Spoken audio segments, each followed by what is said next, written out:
जैसे कि आप सभी जानते हैं, नीट का रिज़ल्ट आ चुका है और हम सभी के लिए बहुत खुशी की बात है कि हमारे सप्तबंधु इंस्टीट्यूट से जीवन लोधी, जी नहीं, डॉक्टर जीवन लोधी, जिन्होंने पूरे भोपाल में टॉप किया है, साथ ही साथ ऑल इंडिया में काफ़ी अच्छी रैंक लेके आए हैं। उनकी पूरे इंडिया में 804 रैंक आई है ओबीसी कैटेगरी से, एंड उनके 658 मार्क्स आए हैं आउट ऑफ 720।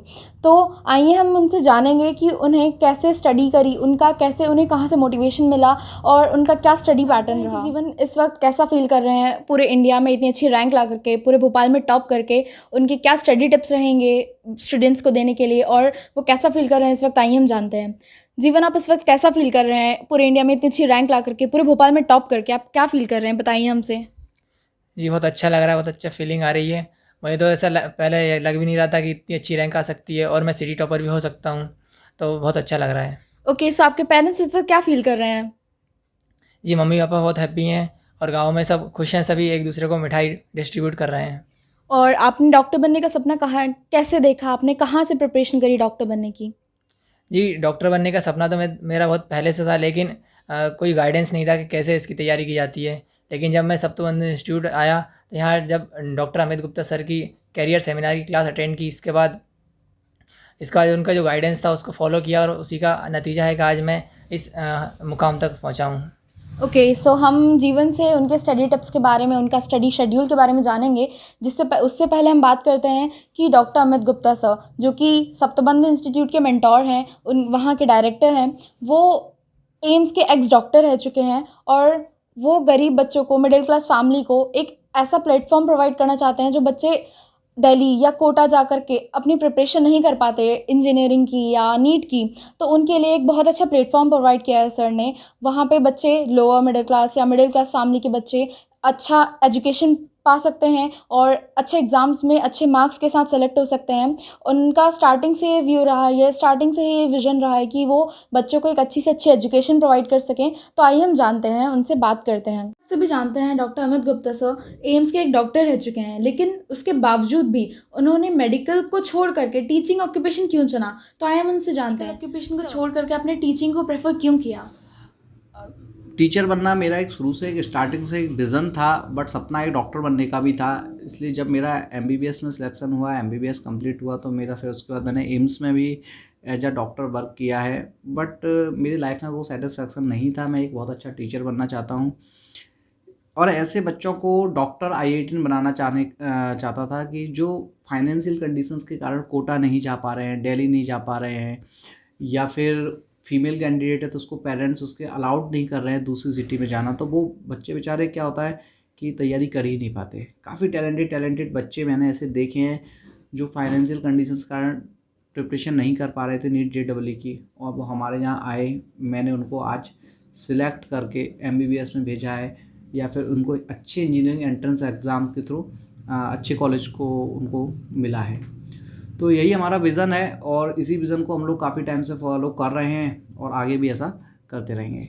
ओके सर, सो जैसे कि आप सभी जानते हैं कि जीवन के tutor doctor Amit Gupta sir रह चुके हैं, तो आप हमें इस जीवन के बारे में कुछ बताइए कि उसने क्या अपना स्टडी पैटर्न फॉलो किया, आपने कैसे कैसे टाइम पे उसे मोटिवेट किया और आपने क्या उसे स्टडी टिप्स दी? देखिए, जीवन के केस में ऐसा था कि जीवन एक बहुत अच्छा स्टूडेंट था पहले से ही। रेगुलर मैंने उसको पढ़ाया है, बायोलॉजी भी पढ़ाई है, केमिस्ट्री भी पढ़ाई है और फिजिक्स के भी कुछ टॉपिक्स मैंने ही उसको पढ़ाए हैं। और बट वो कंटिन्यू उसकी कंसिस्टेंसी थी पढ़ने में, बहुत रेगुलरली वो पढ़ता रहा कंटिन्यू। 14 to 16 आवर्स का उसका डेली शेड्यूल रहता था। ड्यूरिंग लॉकडाउन जब सारे के सारे बच्चे घरों पर जाकर उस स्पीड के साथ या उस सिंसियरिटी के साथ पढ़ाई नहीं कर रहे थे, उस टाइम भी जीवन को जो मैं सारे के सारे ऑनलाइन टेस्ट ऑर्गेनाइज किए, उनमें मैं सिलेक्ट कर करके जो क्वेश्चंस बताता था, वो सारे की सारी चीज़ों को जीवन ने फॉलो किया। और जैसा कि जीवन का खुद कहना है कि जब नीट का एग्ज़ाम वो देने गया तो उसको ऐसा लगा ही नहीं कि वो कोई अलग एग्ज़ाम दे रहा है। जो क्वेश्चंस हम लोगों ने गैस किए थे या जो काफ़ी कुछ नोट्स में मैंने क्वेश्चन कराए थे, काफ़ी कुछ पेपर उसी में से आया। तो ये एक बहुत बड़ा प्लस पॉइंट रहा जीवन के साथ में कि जीवन एक अच्छी रैंकिंग लेके आ पाया। बाकी इसके पीछे मैं यही कहना चाहूँगा कि मेन मेहनत जो होती है वो स्टूडेंट की ही होती है। टीचर तो बहुत सारे स्टूडेंट्स को पढ़ाता है, बट जो असली बोला जाए सफलता का श्रेय तो क्रेडिट ऑफ सक्सेस तो वो तो जीवन को ही मैं देना चाहूँगा, क्योंकि अगर वो मेहनत नहीं करता या उस डेडिकेशन के साथ उसने मेरी बातों को नहीं माना होता तो डेफिनेटली जीवन सेलेक्ट नहीं हो पाता।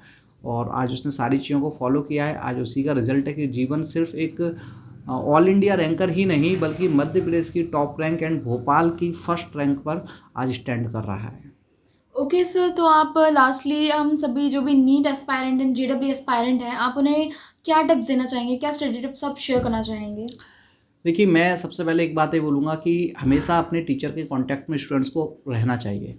जैसे जीवन था तो जीवन के बारे में बताऊं कि लास्ट दिन जब एग्ज़ाम का था 13 सितंबर को, तो उस टाइम पे इंस्टीट्यूट तो बंद रहता था, तो जीवन खुद मेरे घर पे आ गया था एग्ज़ाम देने से पहले। जीवन हमेशा मेरे कांटेक्ट में रहा, एग्ज़ाम वाले डे भी वो मेरे पास आया और सुबह उसने मेरे से आशीर्वाद लिया, और तब वो एग्ज़ाम देने जा रहा था। तो जब वो पास में आएगा कोई भी स्टूडेंट, तो टीचर हमेशा उसको कुछ ना कुछ स्पेशल देने की कोशिश ही करता है। तो मैंने उसको उस टाइम पे भी कुछ टिप्स दी थी। मैंने उसको बताया था कि अगर मान लीजिए कि अपन ने 180 मार्क्स क्वेश्चंस को अटैम्प्ट किया है, पर कुछ छूट गए, अपने 170 क्वेश्चन अटैम्प्ट किए, 10 क्वेश्चन छूट गए, तो उन 10 क्वेश्चंस पर भी अपन को एक तुक्का ट्रिक पे क्या अपन को फॉलो करना है कि उन 10 क्वेश्चंस में से भी हम कैसे कुछ निकाल सकते हैं। तो इस चीज़ के बारे में मैंने जीवन से बिल्कुल लास्ट टाइम पे एग्ज़ाम के ये डिस्कस किया था, और जीवन ने उस चीज़ को भी फॉलो किया। तो कहीं ना कहीं 4-6 नंबर उस चीज़ के भी इंक्रीज़ हुए होंगे। तो बहुत सारी चीज़ें होती है, अगर कोई भी स्टूडेंट टीचर के कांटेक्ट में रहता है डेफिनेटली कुछ ना कुछ लेके ही जाता है। तो पहली टिप्स तो स्टूडेंट के लिए हमेशा अपने मेंटर, अपने टीचर के हमेशा कांटेक्ट में रहिए, आप जिस इंस्टीट्यूट में भी पढ़ते हैं। एंड सबसे बड़ी बात, अगर आप डॉक्टर बनना चाहते हैं, IIT बनना चाहते हैं, तो हमेशा याद रखिए इस बात को कि इस चीज़ के लिए एक विज़न ठानिए, एक जिद पकड़िए कि मुझे सिर्फ डॉक्टर ही बनना है, मुझे IITian ही बनना है। जीवन में कोई हमारे दूसरा ऑप्शन नहीं होना चाहिए कि यार डॉक्टर बन गए तो ठीक, नहीं तो कुछ तो बन ही जाएंगे। तो ऐसे बच्चे कभी डॉक्टर नहीं बनते। जो जिद्दी हैं कि नहीं मुझे डॉक्टर बनना है, मुझे IIT में ही जाना है, वो ही लोग आज तक गए। इससे पहले भी हमारे यहाँ से जो रैंकिंग आई थी धर्मेंद्र वर्मा की, 1000 ऑल इंडिया रैंक थी, तो उसके अंदर भी ये चीज़ काफ़ी कॉमन थी कि उसकी लाइफ में डॉक्टर के अलावा कोई दूसरी चीज़ थी नहीं। उसने उस चीज़ को अपना जिद बनाया, कंटिन्यू पढ़ा। बहुत ज़्यादा फाइनेंशियल उसके यहाँ प्रॉब्लम थी, अगर कभी उसके बारे में अलग से वीडियो में मैं इस चीज़ को शेयर करूँगा कि किन कंडीशंस में वो बच्चा रहता था। एक तरीके से झुग्गी झोंपड़ी में रहने वाला बच्चा था वो भी आज ऑल इंडिया में 1000 रैंक लेकर आ चुका है। तो बहुत ही प्राउड की बात है ये मेरे लिए, मेरे सारे के सारे स्टूडेंट्स के लिए, ऐसे या बोलूँ मैं कि पूरी सप्तबंधु फैमिली के लिए बहुत ही प्राउड की बात है ये कि एक हमारा स्टूडेंट पूरे ऑल इंडिया में इतनी बड़ी रैंक लेके आया है। नीट में 658 मार्क्स लाना आउट ऑफ 720 अपने आप में एक बहुत बड़ा अचीवमेंट है।